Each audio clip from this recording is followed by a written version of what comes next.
In order to use the Wi-Fi on this conference, you have to click on the terms of agreement saying that your IP address and the length and data of your connection will be reported, and the URL ends in CO UK. What do you think that means? I mean, I don't know all the details, but the fact that you can't access the free and open internet without asking basically for surveillance is a little bit concerning, and especially when you consider that this is one of the bastions of free German public media. I mean, it's crazy to me. When you log that kind of data and you keep that kind of data around, you're really asking for trouble, right? Surveillance is a pyramid and you're probably not at the top of it. So when you participate in it, even simple things like just metadata, for sure someone can take it and use it in a way you haven't imagined.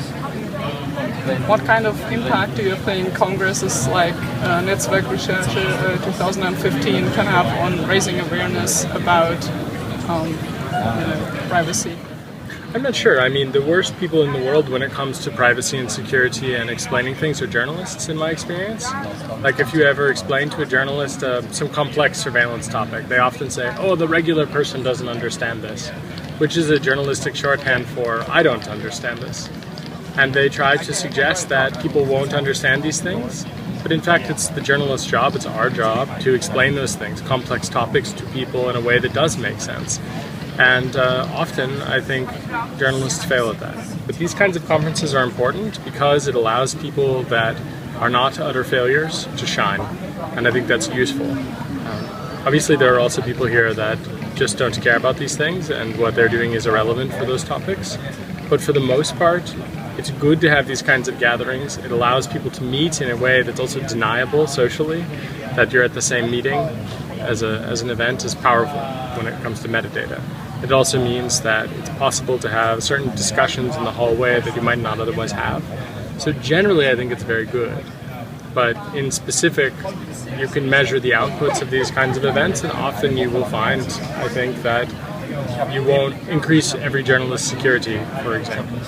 Probably. Or you won't increase the awareness about a thing unless someone was already interested in it in the first place. Usually. This actually leads to my next question. What do you think would be like the most effective or the best way of storytelling to use in order to, I don't know, like reveal the Snowden documents or to cover privacy issues and government surveillance?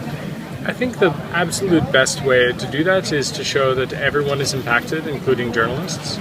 So, for example, today there was a story released by Der Spiegel, which even the Bild wrote about favorably, which has to be a record in world history, that the Bild and the Spiegel and Süddeutsche Zeitung, and everyone seems to agree that this is a scandal. Even CNN agrees.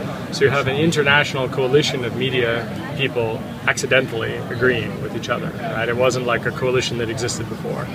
And I think that telling a story where you show the surveillance and how it's used to control political bodies. For example, it appears the Chancellery was being directed by the CIA and the NSA about who a leak was in the Chancellery, and they did this either monitoring the Chancellery or they were monitoring Der Spiegel, and then they used this for political ramifications. I think that's an extremely effective piece of storytelling because it shows that the intelligence service basically controls the political wing, not the other way around.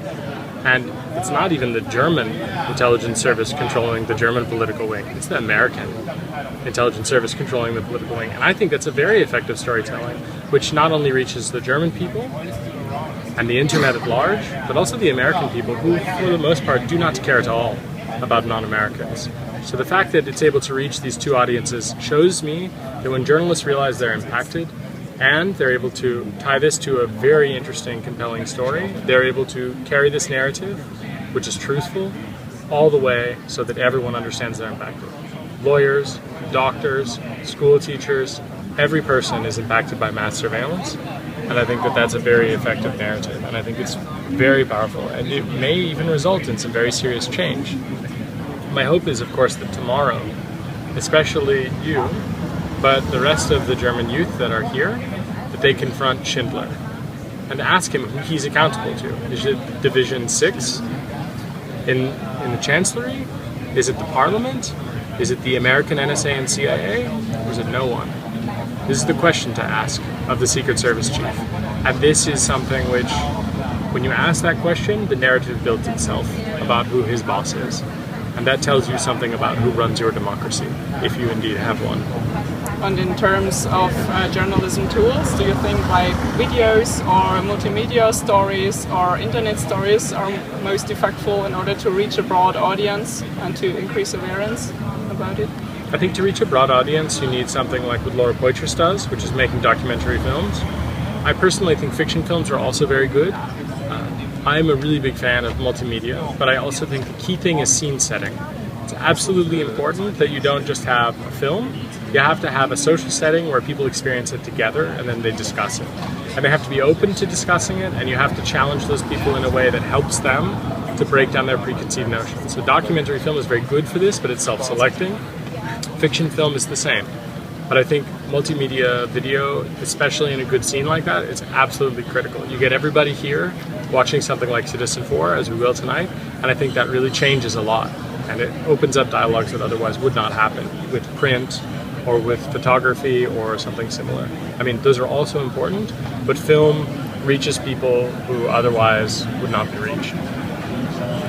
My last question, like you probably wouldn't put it this way, but you're currently being an Exile in Berlin, so you're more or less living in exile. Do you still feel safe traveling, or how can journalists stay safe traveling nowadays when they're constantly being like monitored? Yeah, I mean, I am effectively living in exile because of political harassment in the United States, and it makes me feel very bad that is the case. And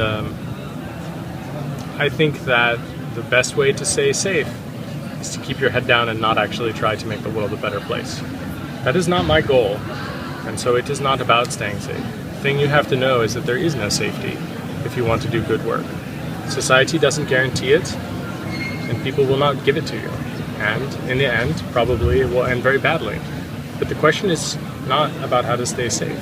The question is about how to do good things with the life that you have, however short it may be. That's actually what's important.